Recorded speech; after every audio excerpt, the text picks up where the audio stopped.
with AI, it's basically every other day that some big transformational thing is happening. And so I think I've been more surprised at the speed in which things have changed. It's been nonstop. I keep waiting for the week where it's actually, oh, there actually wasn't so much news and we can take a break. And that week has not happened. Even over the holidays, there were just all of these announcements whenever I was like, surely it's going to slow down. And so it just seems like it's something that has moved faster than I ever anticipated. Hi, everyone. Welcome to the Gabby Reece Show.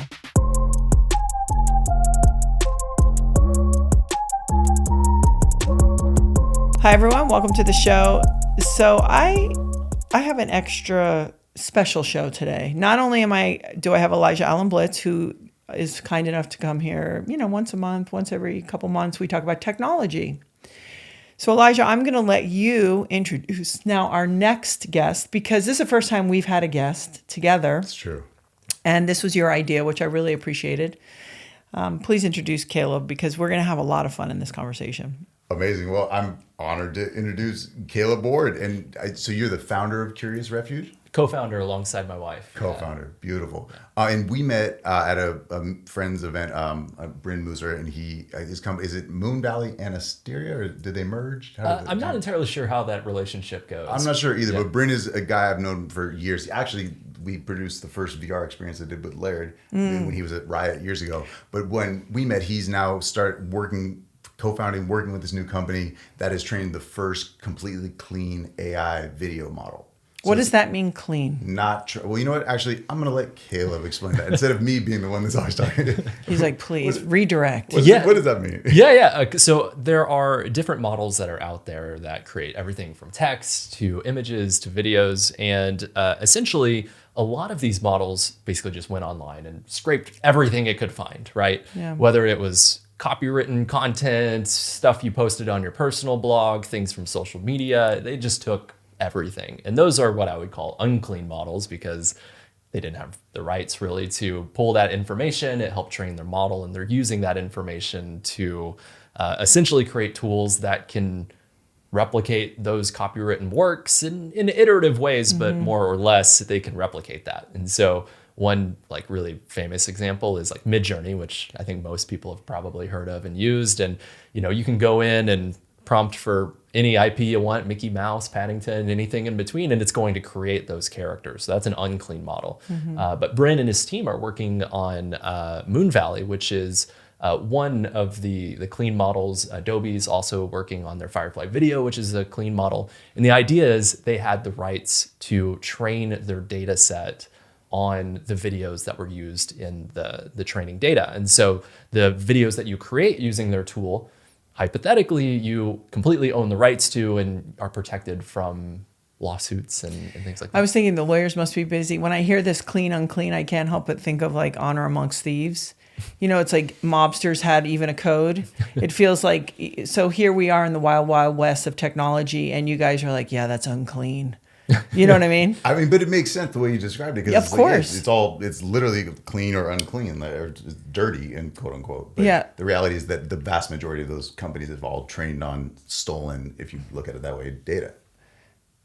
So, and this also allows for now big studios to utilize these models, the clean models, without having to be worried about it. Now they know how they can make money safely. That's really, let's get down to it. Save money, make money safely. Yeah, exactly. So Caleb, I have to say that I find it fascinating. You said that you created Curious Refuge with your wife. What is the path for you? Because you're sort of a great representation in a different way than Elijah of this real adults making a career in this space. Right. Yeah. I don't know if real adult is... well, you're of adult age. I am of adult age. Yeah, that's right. What's the saying? You have to get older, but you don't have to grow up, there you right? go. Yeah, definitely feel that. So we... our background, so my wife, Shelby, and our background is in online training for VFX artists, animators, people that are in the storytelling space. And so we had been doing some experiments with artificial intelligence, just seeing if it was possible to captivate an audience using these tools. And some of those early examples were, for example, like the Wes Anderson parody trailers that we saw early on in 2023. We did a Barbenheimer trailer that like kind of played on kind of the cultural phenomenon that was happening there. And that was really fun to put together. But it was very clear to us that artificial intelligence is going to have a hand in the future of storytelling. It was just completely obvious in those early days. And so we wanted to create a place where everyday artists, professionals, creative people can go and learn these tools in a supportive environment, and they can share with them information like clean models and unclean models and give them the direction and insight they need to do their work and really find themselves. Because I think it's a bit of an existential crisis that I think a lot of us are going through as it relates to artificial intelligence and how it's impacting our jobs and the work that we do. And so we really feel like if we take these tools and have training associated with them, it can unlock opportunities for people. So in order to, it's interesting. So in order to, you make it sound easy, but in order to teach someone about an ever-changing daily technology, I'm just curious how you and Shelby not only had the confidence to say, okay, we can sort of say, here's some principles on what we're teaching you. Yeah. But as it's changing, how are you expanding and growing and understanding how to now implement those changes into teaching? Right. Yeah. And that's one of the challenges of using these AI tools. It's like every single day there's a new update, and every single update, it's always like, this is the biggest thing that's ever happened. It's so important. You need to take a look. But the truth is, a lot of that is kind of marketing fluff. Mm-hmm. And so we have, I don't want to imply that it's just Shelby and I. We have a team of people who test these tools, who look at the narrative possibilities and help us to discern what is actually practical for day-to-day creative work versus what is something that's maybe fun in a social media post, but not so practical whenever you start working on your projects. And so we basically come together as a team, and we, on a daily basis, are doing R&D. We're testing these things out, getting really weird results, like far more weird things than things that are practical for day-to-day creativity. But part of the service that we offer the world really is to give people insight, and we sift through all the noise to create a curriculum that they can follow. And that's why, we have partnerships with a lot of the major studios and creative people. We're in like 171 countries now, which is just absolutely mind-blowing, because this was just a side project 2 years ago. And it's like we have meetups and communities of people getting together in just countries all over the place. And so it's been a journey, but I feel like everyone's on the same playing field here with just trying to catch up. And so we just try to help people on that journey. On that, how do you stay up to date, or your team? How do you guys stay up to date with the latest models, latest release? Because every day, I mean, if you have subscribe to any newsletters, every day there's like you said, the newest, biggest thing changes the world. Yeah, absolutely. Like, there's tons of resources out there. So to your point, newsletters, social media, LinkedIn and Twitter, or I guess it's X now, tend to be the places that are a little more like cutting edge and up to date. But also, we have relationships with the, major tool manufacturers. So they tend to slip us information before things come out. But, it's a hustle to stay up to date with all of these things. And that's why early on in the AI adoption for us, we wanted to create a weekly web show that was basically, here's all you need to know as a filmmaker this week as it relates to AI. It's called AI Film News, very clever name.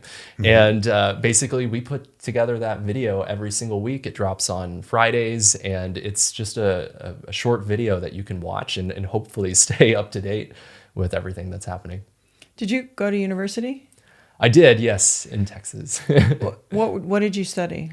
Radio, television, and film, so it kind of makes sense, yeah. Were you like looking to be, or would you consider yourself a filmmaker or an educator, or both? I would say both. So even in school, it was really funny. I as a freshman came in, and I was a nerd, like still am, but definitely like a nerd, like into all the video editing tools. And it was very obvious to my professors. They're like, this kid over here, you should come teach. And dude, so I was already teaching in college, technical VFX softwares and things like that.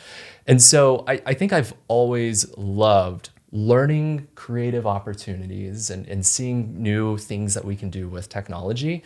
and sharing that with fellow artists. And so I love doing original projects, but I get just as much satisfaction out of sharing with other people what we're learning. And so, I think it's yes to both, but truly, like, I think it's very rewarding to be able to educate others. What did you think? Did you think you were going to be a filmmaker, commercial director? Like, are you surprised? How old, can I ask how old you are? Yeah, I'm 33. Despite having all the white hair. Well, no, because you look very young, but it's also, you've been working in the real world for a minute. Sure. Yeah. So I know the last 24 months has been accelerated, but are you surprised where things have gone? Yeah, I think it's a little surprising. Like, obviously, we've always lived at this intersection of technology and training. Like, that just, we were running a VFX school before this AI stuff started kicking up. And so that was the world we live in. But, for example, like in the VFX industry, once a year, typically, these new softwares will come out with a big update, and you want to talk about it and make the training to share that information with the artists.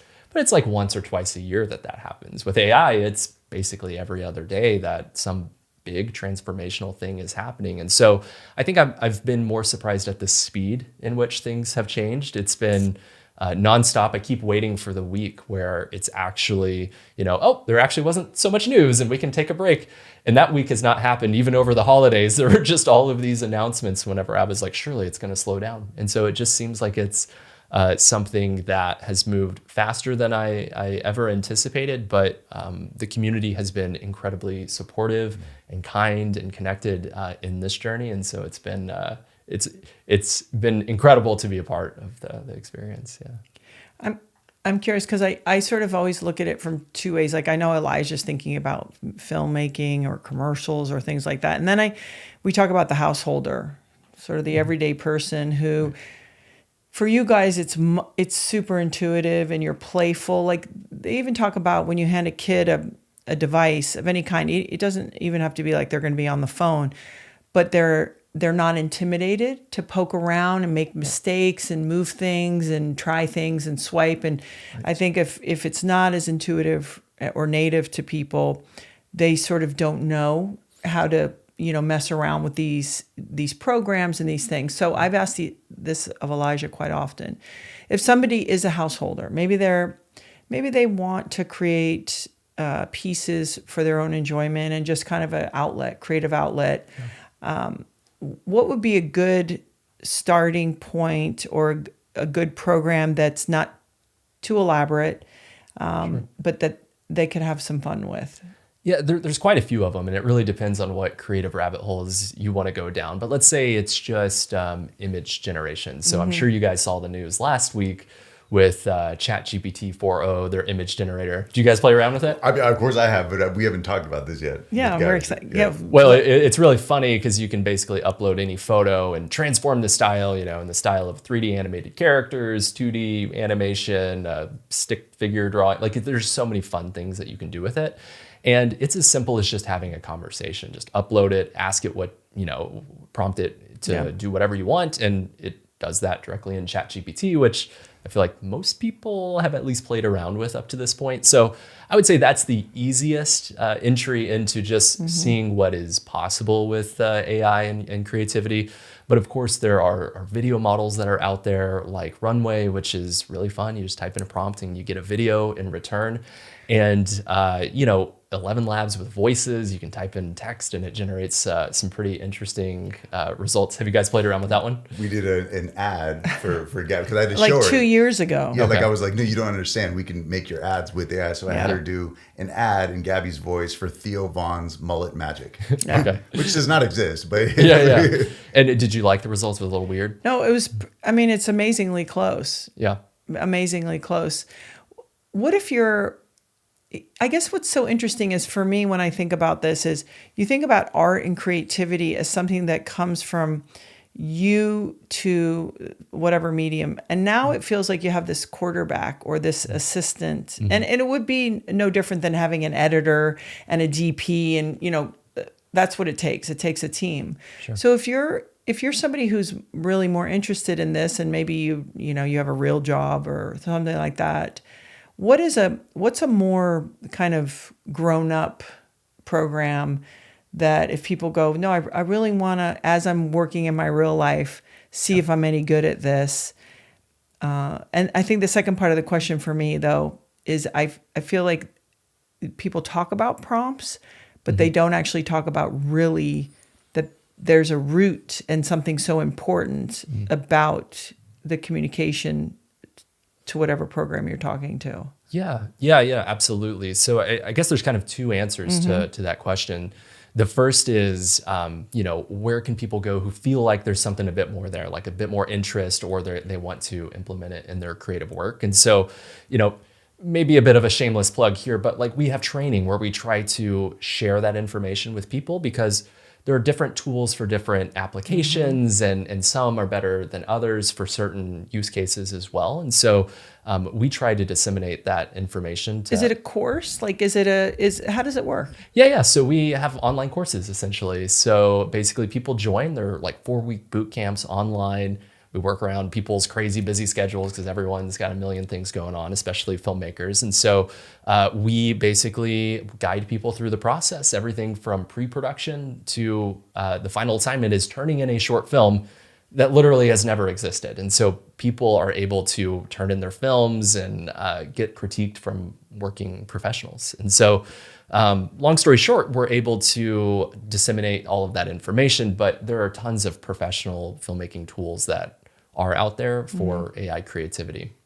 The second question was about the prompts, because I think, again, going back to you guys are native, you maybe have a fluidity with not being intimidated to talking to, AI, where someone else is like, I need a purple sky, and it becomes more rigid and not as fluid. So how do you encourage people to learn their tone or to get what they're really looking for? Because it's interesting. It's almost like trying to tap into your instincts and your creativity and verbalize that somehow and then get it to be generated. Yes. Yeah. I would say that with prompting, there's a specific language that you can speak that allows you to have more control over what you're looking for. And I wouldn't say that language is too different from the same language that directors and art directors have had to use to verbalize their feedback to creative collaborators up to this point. In fact, I think the people who thrive the most in this AI era are people who have a history of giving really good creative feedback to other people because they understand the language of creativity. And one really amazing update that you guys will have to go play around with is just today, Midjourney came out with an update that allows you to have conversations with it, and it generates images basically in real time. And so, we could generate a picture of 3 people doing a podcast and take a look at the image, and we can say, no, actually, I want the background to be blue. And it will take that information and prompt it automatically and change the background. And it's basically similar to a relationship that you would have communicating with any other creative collaborator. So I believe that prompting, there is a technical skill to it right now, but increasingly, I feel like it's less important compared to just knowing how to creatively verbalize what you're looking for. And I would also add to that, if someone is hesitant about how to prompt it, you can even just ask ChatGPT in this example, hey, write me a prompt for this. Like, I want the purple, whatever the thing is, but I don't know how to. I feel intimidated. Just write me a prompt that would explain this in that language, and it could give you a prompt, and then you copy and paste that, put it in the thing. This podcast has been brought to you by Bond Charge. I've been using my Bond Charge red light face mask for over a year now. And I've even shared it with my daughters. And now I think it works like they share it with me. And I really have been enjoying this red light face mask for a number of reasons. First of all, the mask really has been working. My skin, it's looking pretty good. I mean, it doesn't look like how I looked when I was 20, but it's like, I want you to do all the things, right? I want you to get to bed and want you to eat well and be hydrated and exercise. But these are the nice little things that we can do extra that are easy to use. It's cordless. It's comfortable. 10, 20 minutes a day. I can even sit at my desk and use it. And Bond Charge's red light face mask penetrates deep into the skin. It does things like boost your collagen production, reduce inflammation, and just ease some of the signs of aging, like fine lines and wrinkles. And it even works on scars and blemishes. So if you've been curious and you want a red light face mask, now is the time. Right now, my listeners will get 15% off their entire order. Remind you, they've got sauna blankets, heats up in a minute, easy to clean. I've got some headphones from them that I love. So check out at boncharge.com, not only the red light face mask, but all their incredible products. And if you use my exclusive promo code Gabby, Gabby, at checkout, the discount applies site-wide. So that's boncharge.com, boncharge.com. Oh, and you'll also get free shipping and a 12-month warranty. So head to boncharge.com and don't forget to use the promo code Gabby at checkout for your savings. This podcast has been brought to you by Puri. I've been taking Puri's O3 omega-3 fatty acids for a few months now. I like to try everything before I share it with you. It offers a high dose of 2,000 milligram long-chain omega-3 fatty acids, EPA and DHA in its natural triglyceride form. That's 80% omega-3 concentration, but this is the part I really love. Every batch is third-party tested against more than 200 harmful contaminants, including things like heavy metals and pesticides. And the way it works is you can scan the QR code on the bottle to see the test results, but for that specific batch. So every test result is published online for complete transparency. So if you want to do what I did and add Puri's O3 to your routine now, they've got a great offer for you. All you have to do is go to puri.com/Gabby and you will get 20% off.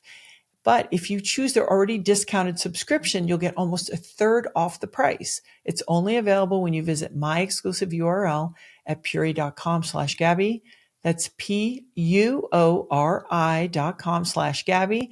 And don't forget to use the promo code Gabby, Gabby, at checkout for your savings. Either you're 20% off your order or you're 1/3 off your subscription. Whatever you choose, head to puri.com/Gabby. Let me ask you both of you this question. I'm ready. What's about to happen? No, it's not that. It's so. For example, I watched the Lord of the Rings. You said you made it on a Friday. You made it on a Friday. Put it out on a Friday. Sorry, it took about a week maybe to make or so. Right, you messed around. That one probably took a like little on more your time, side, right? And it was in the style of Wes Anderson. It's beautiful, by the way. Really beautiful.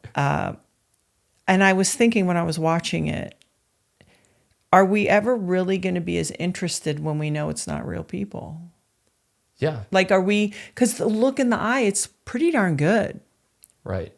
But there's a part of me, and maybe this is my own, glitch or hang up or hardwiring in my own, brain, whatever. Are we ever going to, or is it the group, is it a 10-year-old now is going to respond to it like seeing a real person on screen because that's just what they grew up with? Yeah, I think there's a few answers to that. The first is people already give the suspension of disbelief to non-human performances, right? I think Pixar with Toy Story was the first to really prove that you can get human level emotional resonance from non-human performances. Now, of course, there was intentionality behind the humans prompting it, or not prompting it, they were hand animating it. But I believe that intentionality will always be the thing that resonates with us as humans. And so I think, typing in a prompt of, 3 podcasters going out and on an epic journey through Malibu, that maybe is interesting the first 1 or 2 times that we do it, but it's not really going to be an interesting long-term because we want to be a part of collective stories with other artists. And so I think that AI tools are really just supplementing the intentionality of other humans. And that's why, prompt songs aren't going to be as interesting as an artist that's trying to create a song maybe with the help of artificial intelligence. And I think the same is true for film, photography, graphic design, and really any creative medium. And I do think, and I'm curious to hear your perspective with at least live action films, I think people like watching people. Mm-hmm. And I think that there will always be some sort of a market for that. It might make the actor's job easier. Like we've talked about, they won't have to sit in the makeup chair for 4 hours. They might be able to just do an overlay and they won't have to worry about all that. But I think there is an inherent thing. It's like we don't watch robot Olympics, even though robots could do a lot of these things, run faster, do things better, but we still like watching people. And I totally agree. And I think one indicator of that is simply marketing budgets for films these days. So, used to, it's like the film budget was the big chunk and there was a little bit of a marketing budget on the back end. Now marketing budgets are just as much, if not exceeding the actual cost of the film to create. And we ask ourselves why. It's not just trying to get more impressions of the film out there. It's actually trying to get the human stories, the behind the scenes, the asking the actor, the intentionality, getting them on press circuits and things like that. We want to connect with the human side of the story, even though the technical spectacle is, at a scale that we've never seen before, right? But just because something is technically interesting does not make it interesting for audiences. And so it's always going back to storytelling and the humans behind the story that's being told, even if the medium is utilizing digital tools. That I have not thought of that. That's a really good point. It makes me think of actually Searching for Sugarman. You know that story? Have you seen the documentary? Oh, it's insane. Oh, it'll blow your mind. The documentary won the Oscar for best doc. It's highly just give a quick synopsis of it. It's incredible. This artist in the 60s or 70s, he put out all his music. In the US, it was a flop. Because there was no internet, it got out to South Africa. No, a girl brought it, and it started being at parties. Did you know that's how it grew? I don't remember. I saw it when it first came out. But the short version is that he was a megastar in South Africa, but they all thought he was dead. And there was no communication. So and they thought that he was famous everywhere in the world. And it's so funny. Like the Beatles. Yeah, and so he eventually they found out he's still alive. So in his 60s or 70s, he ends up going on a mega tour of South Africa because he's a superstar when they find out he's still alive. And how old is he? Like in his 60s when he goes? That's what I'm saying, 60s or 70s. Yeah. He's doing that tour. But it's the story behind that that to me, when I listen to Sugarman's music, it's like that story resonates so much because it's like, oh my gosh, this is. And he was broke and lived in Detroit. Yeah. It's extraordinary. That's incredible. And I believe that we see the same thing with younger generations. They're doing tests and seeing how do people resonate with AI assisted content that's being created. And the truth is, younger generation simply doesn't care. They just care about the story that's coming through because they've lived with digital avatars as celebrities for basically their entire life at this point. That's good. Yeah, think about Avatar itself. That answers, I feel like, your question. That really does. That really, yeah. I don't know if it depresses me or not. I guess I just have to get over it. I have to get over so much. The list is long. No, it's just you don't like to think of yourself as somebody who grows accustomed to, well, this is how the best way. I guess the other part of me is, I know this makes things so much easier. So is there a different kind of satisfaction? Like in the old days, when you made a movie, 4 months ago, it was, you wrote the script, you had the treatment, okay, whatever, you have the thing, then you shoot it, then they edit it, the actors act it. Now, literally, you put together a short, and that's probably in your free time. Yes, and that's really old technology at this point. That's been 2 years ago. So I guess it's that churn and burn part too. Mm-hmm. There's movies that you can see that you remember how much you remember certain things, Elijah, like that, because it's slow and it was such a treat that they came out because to make them were so unusual. I feel like right now with content, we're just blowing through so much of it.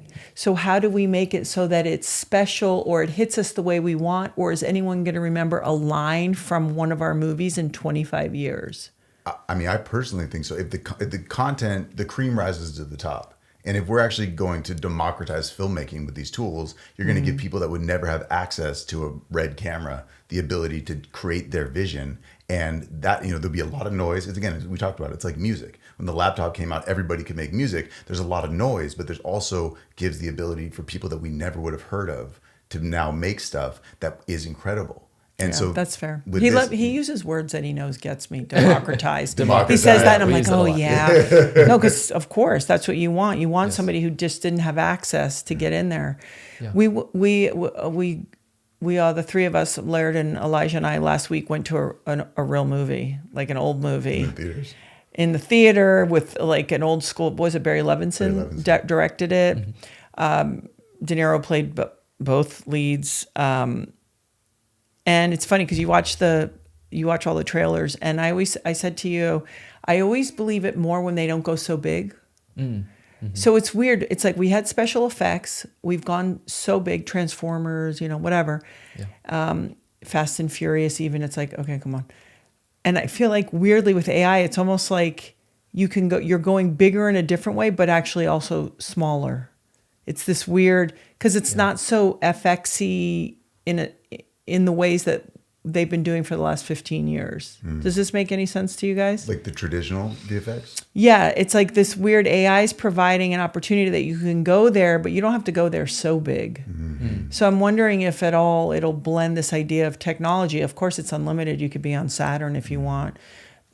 But if it also will allow people to go, well, we could do that at any time. So we're going to go back to stories. Well, one of those things with those big VFX budget movies is like they spent, $10 million on a 10-second shot. Yeah. And it's like, oh, well, we can't cut that. We just spent $10 million on this thing. Yeah. So you're going to get a lot of bloat. And with these tools now, you can actually just let the story, what's best for the story, guide the creative. Yeah, which I think is weird. You know what? No, weird meaning like more technology going back to more story. Yeah, and I think we've always seen that with technological innovations, whether it's, going all the way back to the printing press. There's literally quotes of like monks who are just really mad that the printing press exists because their whole job is like transcribing. All the way back to, Photoshop in the late 80s. There's an incredible video that you can watch that from the Today Show, and they were like, how do we know if anything's real anymore, and who owns the copyright, and a lot of the same conversations that we're having today. And they always go back to story. Like story is one of the most important aspects of being a human. I've heard it put that it's the algorithm in which we use to program each other. And there's just something inherent that we like about stories. And spectacle now can happen. Anybody can create a spectacle, right? It's not about spectacle. That used to be like when the Avatar first came out. Yeah. All credit to James Cameron and all the people that collaborated on that. That truly was a marvel at the time. A lot of people watched it not only just for the story, but also for the spectacle. Now we have a lot of spectacle coming out. And so we are going to 100%, I wouldn't say regress, but focus on what is truly important in this entire process, which is all of the same skills that have been developed around campfires for thousands of years. This podcast is brought to you by Branch Basics. I've been using Branch Basics for years now in my home. I have the all-purpose cleaner. That's really my go-to. It takes care of my countertops. I'm a famous counter wiper all of the time. I like things clean. I like order, but you can use it in the bathroom on all surfaces. They have the oxygen boost. They've got little pods for your dishwasher and even laundry detergent. So if you're looking for something that cleans and really gets the job done, but is safe for your home, well, this is where Branch Basics really comes in. They also have a premium starter kit. It replaces dozens of toxic cleaners with just one powerful plant and mineral-based concentrate. No synthetic fragrances, no harsh chemicals, just real effective cleaning that's safe for babies, pets, and the planet. You can use it to tackle everything. Like I said, laundry, bathrooms, makeup brushes, whatever you need. The formula actually works. The one concentrate replaces dozens of cleaners, perfect for those deep cleanings, daily messes, don't we know it, and everything in between. And the best part, if you switch to Branch Basics, it's just not only about your health, but it's also about your wallet. You can save an incredible amount of money on it. On average, each bottle costs just $2.13, and that's less than most conventional cleaners, but with safer, high-quality ingredients. So that means you're getting a premium, truly human-safe cleaning system at a fraction of the cost of traditional products. Seems like a win-win to me.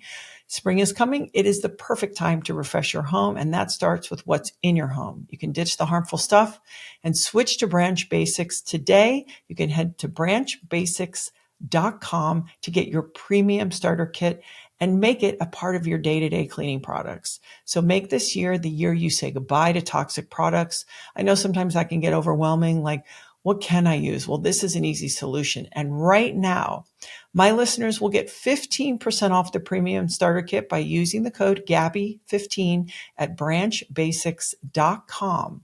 So that's 15% off your new Branch Basics premium starter kit at branchbasics.com. That's branchbasics.com. And don't forget to use the promo code Gabby, Gabby, 15 for 15% off your entire order. make this 2025 not only the cleanest, but the healthiest year yet.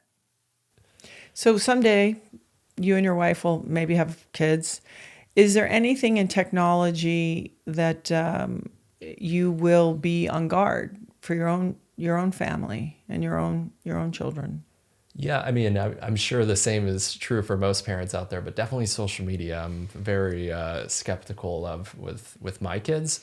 I think that we really want to make sure that they're being intentional with the content that they are consuming, and that we are guiding them in the right direction in terms of their education.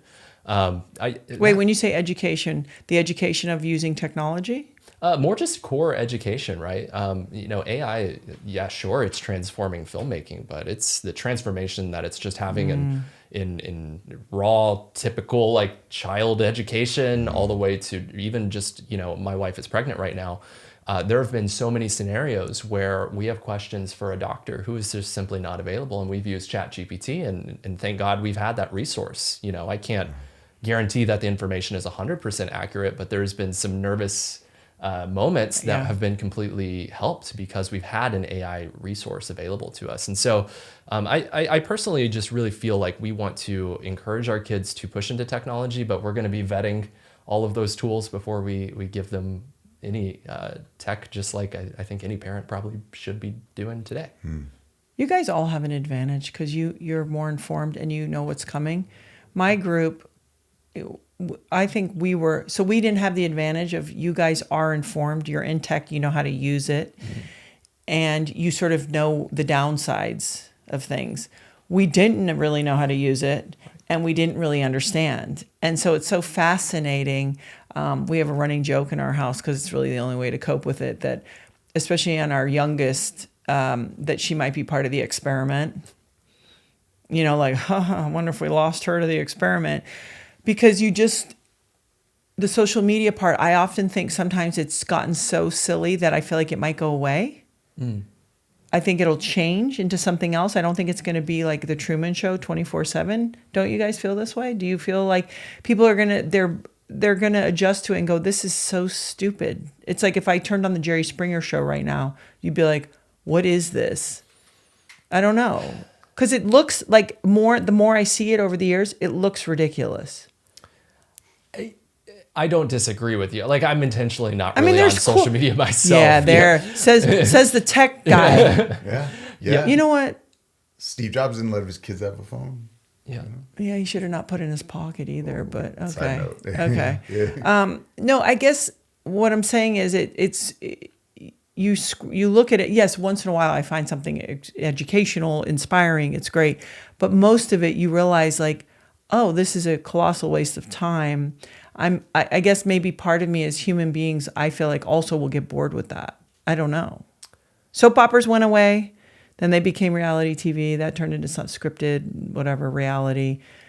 And I just feel like social media is going to find a new place by the time you guys have your kids are teenagers. Don't you think?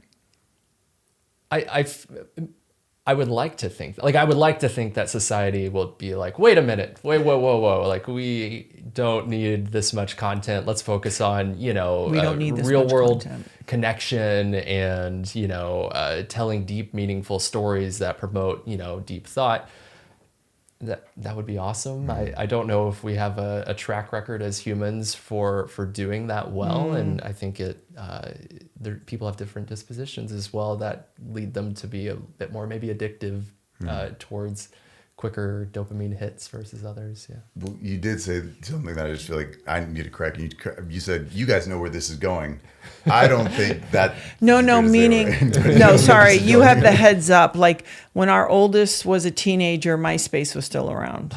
So we didn't know. It was like, okay. Like you don't know. When I say you guys know where it's going is you definitely have a sense of it. Way more than could you imagine if 29 years ago someone talked to me about X and Instagram? Right. There's no sense of it. Yeah. You all have a sense of the possibilities. Okay. Unless it's like all of a sudden holograms and here we go, or now we're trying. I mean, listen, Which is it's a like definite possibility. you have a daughter who's 16 and you go, what do you mean her boyfriend's in a room? Well, he just, buzzed himself in somehow. Yeah. I hope that happens to you guys. Well, our friend Van, he said, oh, he just had a 2-year-old, and he says, oh, yeah, it's very possible that my daughter's first crush is going to be an AI and she's going to be buried on Mars. Yeah. So it's not fair. Don't know. It's just a big don't know, in my opinion. Yeah, no, 100%. I think anyone that says this is definitely where we're going, they're BS. I think it's a week by week experience right now with AI, and I think the best that we can do is really try to empower and educate people, because what we've found is a lot of the fear that people fear as it relates to what's happening and the changes. It doesn't entirely go away, like that FOBO, fear of becoming obsolete. That I don't know if that ever truly goes away, but I do believe that curiosity helps to alleviate a lot of those things, because what you realize is, sure, what the tools can do, but also what they can't do. But if you're only just reading about it on the news, or just hearing all the fear mongering, post-apocalyptic whatever, I think that it can give the wrong impression about what is truly possible with this technology. When you say can't do, what are some of the things it can't do? I mean, we just talked about earlier, like human performance, it's just not very good at doing that. Like it's really challenging to create something that has that emotional resonance compared to just, typical filmmaking performance. So I'd say that's one thing. It's also really bad at just like making core stories, just not let's say a Shakespearean poem in the style of an adventure in Malibu. Like it's okay at that, but something that truly resonates with people, that's truly unique and original is really challenging, because it's trained on a lot of the same data sets. We did this experiment recently where we took a lot of the language models out there, and we said, give us 10 ideas for films that have never existed. We want them to be 100% original. And across all of the language models, they had multiple examples of these completely original ideas that were duplicates of one another. It's because it's, trained on the collective information that it could scrape online. It's not being truly original. That is very interesting. And to me, that points out that thing we've talked about. It's like the role of the artist in the future is going to be the curator, because we're going to be the ones that say, okay, I like this, I don't like this. And it comes down to human taste. So it's still that human in the mix as of right now, this week at least. I do think, now that even when we were talking about, I was thinking about having this conversation, and we listen to, you have the AI turn it into podcasts. Like Elijah's done that for me. If I have a lot of information, or he'll go, oh, there's a conversation about it. Or the Audible or things like that, or podcasts. I did think that one thing that was starting to happen was going back to almost like how people used to listen to the radio. So there is an element of, we are experiencing storytelling when we're in our cars, or when we're listening to things that I certainly didn't grow up with. You listen to music, right? If I was living in New York, I had a Walkman that you actually took the tape out and turned around. It's so ridiculous now that I think about it. And you listen to music. But now, in a way, I have this, it's almost like how people used to gather on the radio. And you talk about it, you share it, you listen to it, I listen to it, then we meet and we have a meal and we talk about these ideas. So I see in ways like the access, the diversity, that part of it being really amazing.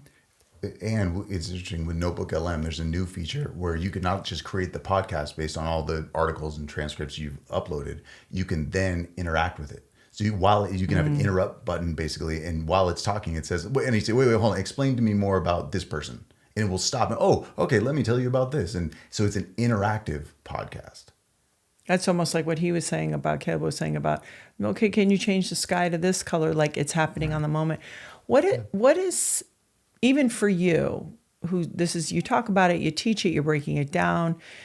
What has surprised you or delighted you about this technology?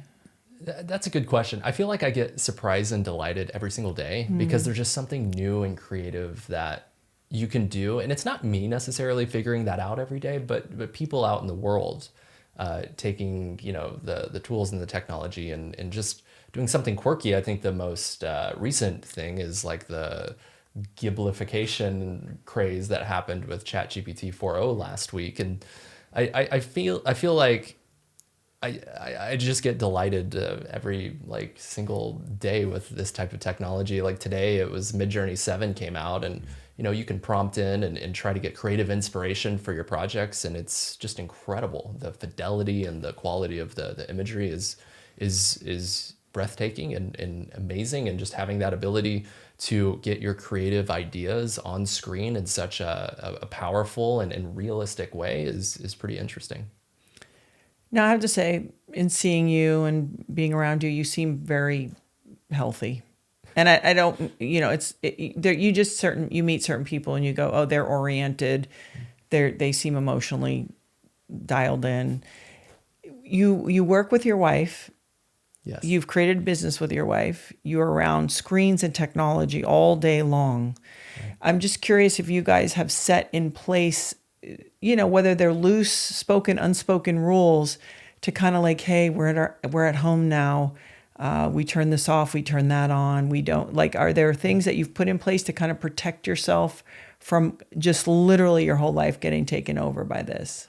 Yeah, and over the last 2 years, especially with how big AI has become, it's been quite the journey to try to set those boundaries. So we try to adhere to normal working hours. We're not very successful at that. And frankly, we have a lot of fun. We were on a date night yesterday talking about some like really fun, like 2D animated, like caveman project that we're super excited about. Did you say 2D? 2D. Okay. Yeah. Okay. Instead of 3D. Yeah. And so, I think the problem is we made our hobby into our profession. Fantastic. Right. That's great. And it also is not the best for boundaries. And so we try to work on that. And, we have dedicated spaces in our house, for doing, work stuff. Those rules get completely destroyed. We end up working from like our kitchen table and things like that. But we put in an effort to try to have balance in on all of these things. We did say you're constantly, amazed each day. So that's just a beautiful thing, because you are like, that would inspire you to be engaged with what you're doing. And so it's like those work-life boundaries, of course, they blur because that's your curiosity.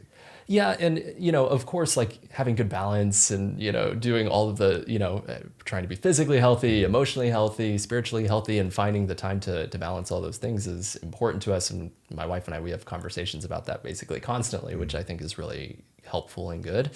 But, I feel like when your work doesn't feel like work, it doesn't have that same emotional, like it doesn't feel draining in the same way showing up to your 9 to 5 and you have like a really mean boss, or, the demands are different. And so we're in this strange place where it's still like completely like a hobby that we just like have the pleasure of doing constantly. And I hope to keep it that way for a long time. Yeah. We talk a lot about, screens, blue light, signals, EMFs, all these things, because it's a real thing. Is there any way to fortify at your office, at your house? Is there ever conversation around that? Because I often wonder, people who are around technology all the time, which by the way is all of us, sure, whether we like it or not. We can be like, oh, he works in technology. It's like, yeah, right. Well, here's my computer. There's my phone. It's like, yeah. I'm sure someone's wearing a glucose monitor, whatever it is. It's like, is there any? Because this is the long game, and I'm wondering if you guys have kind of procured anything that helps support you or your employees. Yeah. So I think like multiple answers to that. Like even though we do interact with a lot of technology in our day-to-day life, I think whenever we are focused on our health or balance outside of just like core work or like creative hobbies, we try to minimize technology. So like I'm wearing like a smart ring right now instead of like a normal wedding ring, instead of wearing an arm like an Apple Watch, just because the interruptions, the technology was like not great. And I get a lot of information like from the ring that I'm happy with. And then, the same is true. Like I'm wearing blue light filter glasses right now and just trying my best to, alleviate some of the negative side effects of working with technology. But man, I got the Seattle slump in me, and I just we try our best and, try to get out and, go on hikes and go on walks and work out, do CrossFit, every now and then. And so there's effort that's put into it, but it's so hard because then when you get home or, you have a free minute, you're like, okay, I want to go play and do this stuff. So it's a balance for sure. Are you a gamer? I used to be more of a gamer. Yeah, I do feel like AI in video games is a whole separate conversation that might even be more exciting than filmmaking alone, just because the interactivity that's possible. But no, just some Switch games, a little bit of Mario Kart, nothing too intense. What about you guys? You guys gamers? I'm not. I think Elijah used to do more. I've played. You still, dabbled. For sure. Yeah. So what about on the business side? Have you learned anything as a partner, and in this case, a husband, that you weren't doing well, or you thought, oh, I'm going to put a system in place? Because there's a lot of people, especially now, they work from home. So maybe they're not on the same page or a company together, but you sort of have a flow that you're trying to figure out how to work near or around each other. Yeah. Do you guys figure some stuff out? Yeah, that is one of the biggest challenges is working with your spouse, not because my spouse is incredible to work with, but the dynamics that a healthy relationship needs is different from the dynamics a company needs to move forward and, to make decisions and just some of the more administrative parts of running a business. And so that has been absolutely conversations that we've had and systems that we've had to set up in place to manage, we're going to manage the business through these processes. We use Notion and some of these productivity type softwares to do that. And then we have other systems for managing our life, and we try to have separate conversations in little buckets to kind of help delineate between those two things, because it can be very tricky to just not make all of life just about work or productivity. I think as someone who's a little more tech enabled or even ambitious, it can be easy just to achieve one thing and then want to achieve the next thing, and maybe that's not inherently bad, but it definitely can result in, I think, moments where you're just constantly working and constantly working with your spouse to achieve something whenever you're yeah, we probably need to we've been in our house a year now. We probably should have more furniture, and just things like that. You're about to get it, buddy. Our daughter, she's due soon, and life is definitely going to be changing. I can't wait. I love to see the different chapters. Yeah. What if you have to fire somebody? Who does that? Yeah, I mean, up to this point, any admin decisions has been us, and Yeah, but is it both of you sit down with the person? Yeah, we typically will sit down with the person and have those conversations, and that's never an easy conversation. We try to be very communicative with all of our employees when they're doing great, when there's areas to improve, and so I think in an ideal scenario, it's not necessarily a surprise for anyone, but it can be challenging to not agonize about conversations related to personnel, whether to bring someone on to change who's on the team. Those are not arrived at lightly, and it can be challenging being married to the co-founder to not just want to talk about those things constantly, and treat them the same way that, for example, other relationship dynamics in family or friends, those are different things, and it can be hard to be these things require different mindsets and attention. Well, that's why I'm so intrigued by it, because and then to add on to that, you mentioned earlier that you've known your wife most of your young life and your entire adult life, and it's so interesting that you've been able to understand that, because think about with this time and experience, you've grown and changed and learned, and she's grown and changed and learned, and how to allow that in such close proximity is such a really interesting dance that a lot of people don't do as well. I mean, I even liken that to when you have children. It's your 15-year-old is not your 12-year-old, and then they become 17 and they're not 15. And it's that allowance and to treat them accordingly. So I really think it's interesting that you guys are able to do that, and in a really exciting time. You've been acquired. Yes. Was that an easy decision?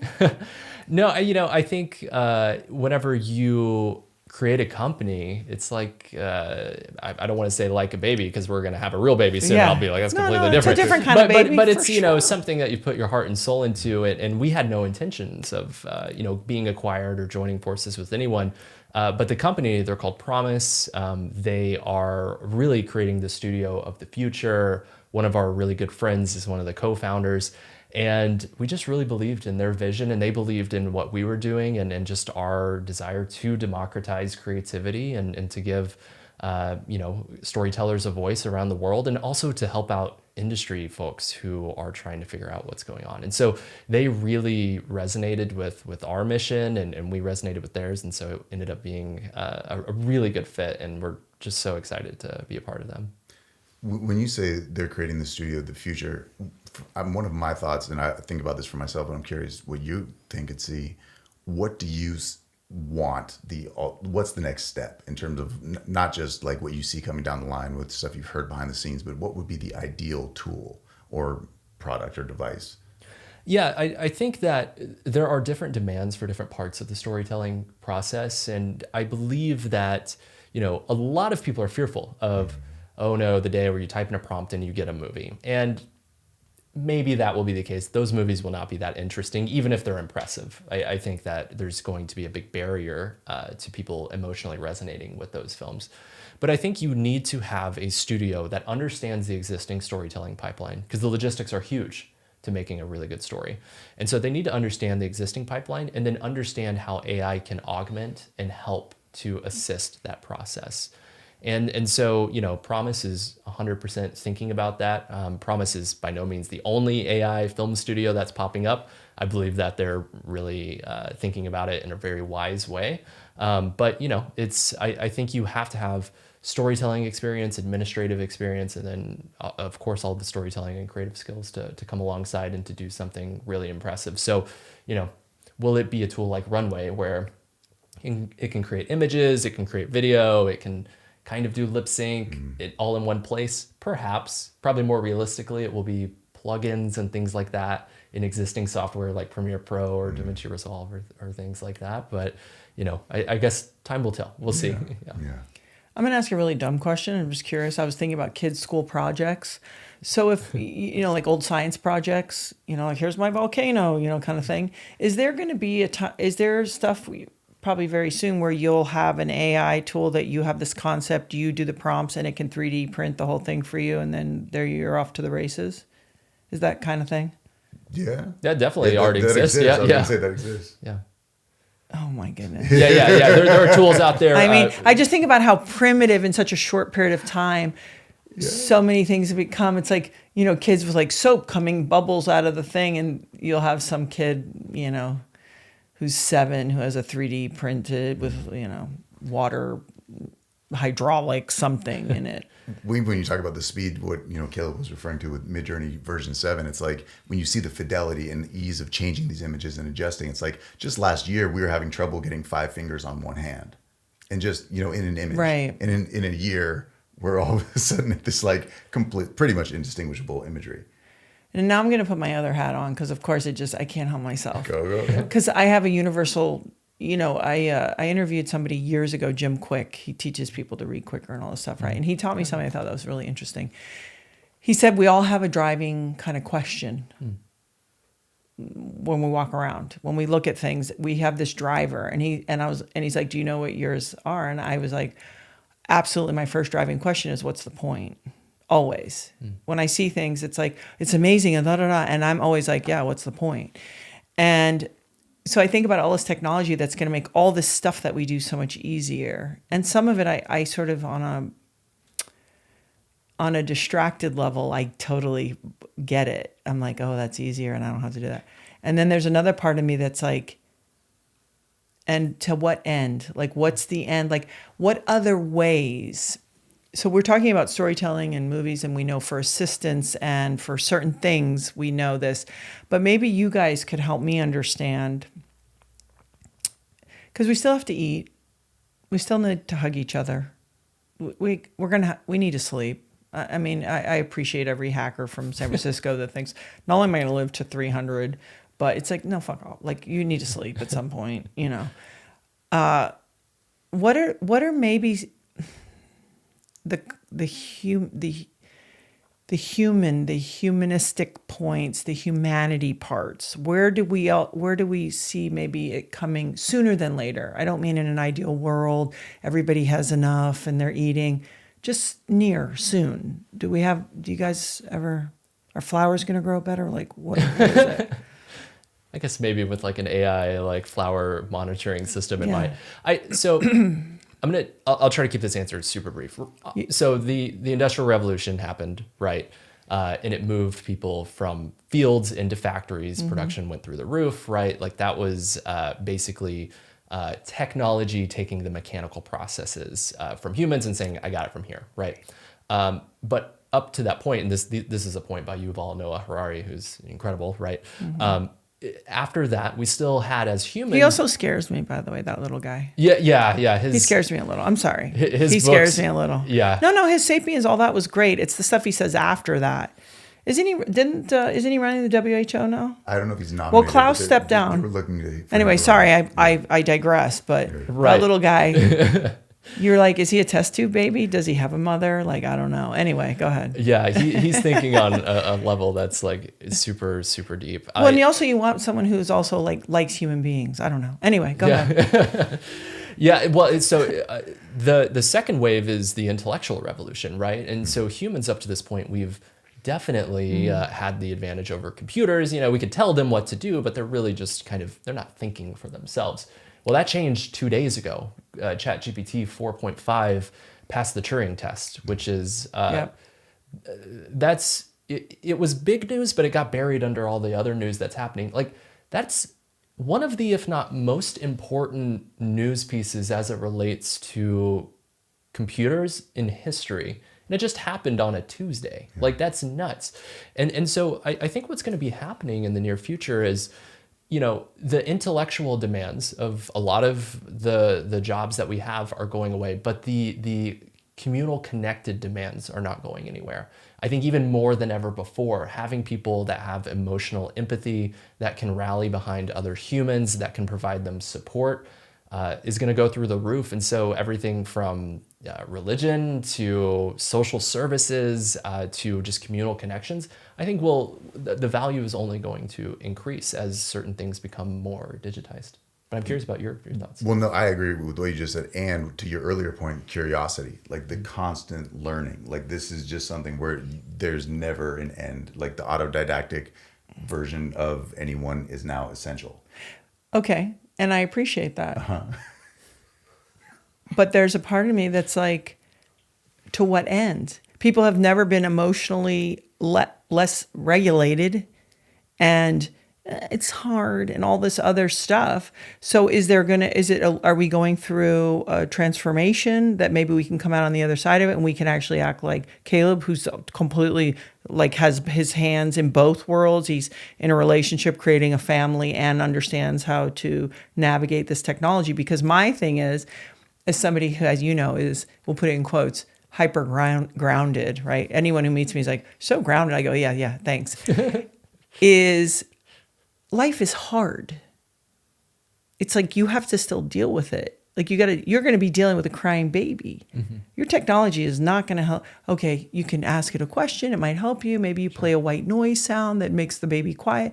But in the end, it's going to be your heartbeat with that baby's heartbeat when you hold that baby. Right. And you're going to think, I'm fucking sleep deprived. Whoa. And you and your wife are going to look at each other and be like, do we know how to do this? So I guess what I'm saying is sometimes I feel like we're losing some of our innate strength, even if it's temporarily, to handle how hard it is. You know, because then everyone talks about how hard it is. It's so hard. It's like, yeah, it's hard. One thing that comes to mind when you say that is it can take out these mundane tasks that none of us want to do. And so by freeing up that time, that would then give more time for sleep or to deal with your kid or to whatever that is. But there's all these tasks that still none of us want, booking a flight. We talked about this recently. Yeah. It's like these little just like totally, tasks that we're all just sick of. It's just like booking a hotel, setting the thing up, the admin stuff that none of us really want to do. To make that easier, just in the simple near term, to with these AI agents, that's one of the things that comes to mind. That's fair. It's like that's fair. Going to give us more time to do those important things that you just described. Right, and I do think it's sort of like a layering effect, where as we move through life and we learn, we develop this capacity. I think it helps us, we build upon. And so sometimes we need the mundane bullshit because it's part of, like, I don't want to do that. And I find the way to do it without it irritating me. Because believe me, you use that skill all the time. Try being in a relationship. How many things have you never said to your wife? Because you go, it's not productive. Why do I need to say that? Right? And these are all the things that build upon too. You know what I mean? It can't be like, oh, I get everything the way I want for only the big things. Sometimes the little mundane things, they start to fortify us. It's like little kids having chores and stupid things like that, if that makes sense. But Yeah, I think there's beauty in the struggle of life, and in the same way there's beauty in the struggle of growing vegetables. And I think certain people really resonate and find so much purpose in that. I don't want to do that. I would love for someone else to do that for me. And so I think that the struggle, and I'll always personally struggle with this conversation, because I think our hope is, as generations come up, that they don't struggle in the same way that we had to struggle. Like, I hope my kids don't have to do dishes. I hope they have a little robot doing that at night, and they get to focus on loving each other and going to the park and having fun and caring for their neighbors and all of those things that, when you're in the middle of doing a lot of the chores, maybe you don't have time to do. And so, like, I feel like there's one definitely. No, that's an interesting point. I can hear that. I just have seen sometimes that the more time we have, we collectively don't seem to usually choose that, though. That's fair. Yeah. But Elijah has reminded me, and so I stay open to this, that if when you teach your daughter the values of that becomes the thing you do. Right. So I can totally hear that, because if you have a busy person who's stressed out all the time, trying to teach their kid to be loving and spend time together and have fun in their free time, it's maybe a disconnect. So maybe you all will have the opportunity with your children to make this something that's coveted and the thing you do. So I could see it from that side for sure. It's going to be interesting. And I don't want to live to 200. I'll tell you that right now. I don't. It's great having Caleb here, because, like, to get that other perspective, it's not just me to be like, this. No, I can hear it. I'm open-minded. Justin, do you have any questions? Yeah. Why is Jurassic Park, that came out 32 years ago, still look amazing, yet these multi-billion-dollar movies look horrible? They did an incredible job. There's a great documentary, actually, about the VFX artist that really was the brains behind Jurassic Park, because there was kind of two ideas that they came across. The first is to do stop motion dinosaurs, and the second was to go with, the digital ones that they ended up going with. I think that they were really intentional about framing the dinosaurs in a specific way, especially that hero shot of, like, the T-Rex. It's very dark. Like, they know what they're doing. They're covering up a lot of those compositing problems that can pop up versus the initial scene whenever you see all the dinosaurs in the field. It's not quite as believable nowadays, So I think that intentionality, I think a lot of filmmakers don't show restraint, to your point. Like, yes, we can show you the spectacle, but it's kind of an old Alfred Hitchcock thing. Like what you don't show kind of has more impact sometimes than what you do show. Jaws. So, yeah, Jaws, exactly. Yeah. Jaws. Yeah. So I think that's probably, like, the main reason. It's just, studio executives, like, yeah, we want to see the dollars on the screen too, I think. But they also used a lot of animatronics. Like, there were physical things there as opposed to the CGI dinosaurs. Like, we saw the trailer for the new Jurassic Park, and it did not look as good as the original because it was not actual physical thing. We can still tell. We haven't crossed the uncanny valley to that degree where we look at a CGI thing and we're still like, yeah, that's fake. But we saw that real T-Rex head crash through the window of the Jeep. It's like, that was a real thing. Yeah, totally. Well, and even I think Dune 2 is, like, incredible, because the VFX in that film were believable. Yeah, that's like, right. Like they did such an amazing job. It's because they have world-class VFX artists, compositors specifically, that understand how to weave those projects together and to make them realistic. And that's one of the things that happens on a Hollywood film. The timelines and the budgets, they always expand, but then at a certain point they're like, nope, here's the release date. And the last people working on that film are all the post-production people, including the VFX artists who are living at their desk and working incredibly long hours. And so I think they unfairly get a lot of the criticism for something on screen not being believable. But it's simply they didn't have enough time to do the job that they're totally capable of doing because they just had to ship out 300 VFX shots in 2 months. And it's just like there's not the resources available to really do what I think the people behind Dune were able to pull off. Yeah. Do you guys, what's one of your favorite, I'll put it in air quotes, real movies, and then animated movie or maybe not with real actors? Do you guys have just one or two? Okay, so my favorite movie of all time is Whiplash. Have you guys seen that movie? Yeah, of course. Maybe resonates a bit too hard with like just pushing yourself to the limit, like that type of mentality. But I love that movie. Love the music and how that's almost a third character in the film. Like it's really fun. And then animated movie, I think that Coco is still my favorite. It just pulls on the dynamics of family relationships and generations, in addition to being just beautiful and technically innovative. So I guess that has to be my answer. I'm curious for you. I mean, favorite movie, it's hard, obviously. Well, you don't have to pick your favorite because I know how you love movies. E.T. comes to mind. Wow, you went big. I mean, that's good. That was like my religion. I would sit on my dad's lap every day when I was like 2 years old and just watch E.T. every day, no exception. That's almost like a hybrid.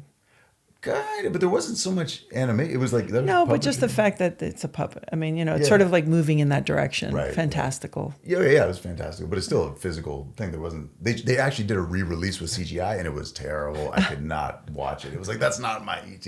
Anyway, animated. What really got me when we talk about pulling on heartstrings with Coco is I'll never forget watching Land Before Time. Oh, you ever saw the dinosaur movie? I think that scarred a generation of kids. When Littlefoot's mom died, oh my gosh, that was so intense. And the tree star that she gives him. Anyway, Land Before Time. Wow, I love that. Yeah, Land Before Time. All right. It's so funny. I think about my movies because you get it's like the imprints, when you're a certain age. And so I grew up with The Champ. And Cinema Paradiso, which you may or may not have seen. And then I'm going to tell you an animated film that I saw when I was a kid that blew my mind. And what's the Japanese animator that Viola and all of them watch that's extraordinary? Have you ever seen... Justin, you know what I'm talking about? Spirited Away. Yeah, it's Studio Ghibli stuff. Yeah. It's extraordinary. But I saw an animated movie that you may or may have never heard of, that George Burns was the lead character. It's called Wizards. What? It is horrifying because it's almost like the end of the world. It's animated. It's actually worth seeing. It's very heavy concepts. It's like angels and then these groups from another place. But I remember it, and it didn't have any real people. It was characters, and so it was very impactful. But anyway. Wizards. Okay. Check that out. It's a good rec. I'll check it out this weekend. Stick with me. Caleb, just remind people of, if someone's like, hey, you know what, I got to get my game on, whether it's to come to you guys, maybe just direct them to a few places that they can go to really go on this journey a little deeper. Of course, yeah. I mean, we would love for people to join us in this journey. So, of course, curiousrefuge.com. We have courses where we teach AI filmmaking, AI animation, VFX, is coming out soon, advanced filmmaking, documentary, and advertising. And we're wanting to make more courses as well. But we offer a lot of free resources. So we were talking about prompting earlier. We have free prompt guides for people. We do a weekly web show and newsletter that people can subscribe to stay up to date. And again, that's completely free. And, I just think simply having curiosity and going to these platforms, whether it's, us on YouTube or anyone else, or going to X or LinkedIn, you're not gonna, it's not gonna be hard for you to find people who are trying to talk about artificial intelligence on these platforms. So I think that there's just a lot of great resources that are out there. Elijah, did I miss anything? Is there any last thoughts that you want to share? No, I think, Caleb, even in the name Curious Refuge, the curiosity. It's like we just have to stay curious because none of us know, even at the highest levels of people that I've talked with, nobody really knows where this is going. And there's a lot of educated guesses, but there's no clear answer. And staying curious, stay constantly learning, just exploring, following that, I think that's a theme that you can't go wrong in life. Yeah. And I'll add, staying open-minded to changing your mind. Yeah. Caleb Ward, Elijah Allen-Blitz, gentlemen, thank you for joining me and keeping me from going into oblivion. Thank you, Elijah. I really appreciate it. And I can't wait to talk to you guys in a year. We'll see what's happening. That will be We'll really be levitating, maybe. Wouldn't that be great? Let's see. We should do a follow-up in a year, which is because it will not be what any of us expect. Yes, I'll be living in a year. Laird will be like, we're out of here. That's possible. Thanks, everyone. Thank you. Thanks, everyone, for spending some time with me. Hopefully you got something out of it. If you did, feel free to share it with your friends. And don't forget to like and subscribe. And also, I want to hear from you. Tell me what's working, what's resonating with you, and how you're getting it done. Keep going.